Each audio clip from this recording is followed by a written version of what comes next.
கட்சிக்கும் தமிழக வெற்றி கழகத்துக்குமான கூட்டணி பேச்சுவார்த்தை தீவிரமடைஞ்சிருக்கிறதா சொல்லப்படுது. குறிப்பா சொல்லணும்னா, ஜனநாயகம் திரைப்படம் வெளியாகிறதுல ஏற்பட்டிருக்கக்கூடிய சிக்கல்ல விஜய் தரப்புல இருந்து இன்னும் எந்த ஒரு அறிக்கையும் வெளியில வரல. இது தொடர்பா விஜய் இதுவரைக்கும் வாய் திறக்காமலேயே இருக்கிறாரு. ஆனா இன்னொரு பக்கம் காங்கிரஸ் கட்சியோட பல முக்கிய நிர்வாகிகள் விஜய்க்கு ஆதரவா குரல் கொடுத்துக்கிட்டு வராங்க. விஜய்க்கு காங்கிரஸ் நிர்வாகிகளோட ஆதரவை பார்த்து திமுகவினர் காங்கிரஸ் கட்சியை கடுமையா விமர்சனமும் செஞ்சுக்கிட்டு வராங்க.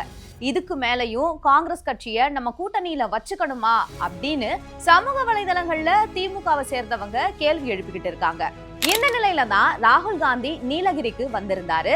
அதுக்கு நடுவுல தான் தமிழக வெற்றி கழகத்தோட தலைவர் விஜய்க்கு ஆதரவா குரல் கொடுத்திருக்கிறாரு. விஜய் டெல்லியில இருந்த சூழல்ல தமிழகத்துக்கு வந்திருக்கக்கூடிய ராகுல் காந்தி விஜய்க்கு ஆதரவா பேசியிருக்கிறது அரசியல் களத்துல பரபரப்பை கிளப்பி இருக்குன்னு தான் சொல்லணும். அதாவது ஜனநாயகம் திரைப்படத்தை தடுக்கிற முயற்சி தமிழ் கலாச்சாரத்தின் மேல ஒரு தாக்குதல் அப்படின்னும், மிஸ்டர் மோடி தமிழ் மக்களோட குரலை அடக்குறதுல நீங்க ஒருபோதும் வெற்றி பெற மாட்டீங்க அப்படின்னு சொல்லியிருக்காரு.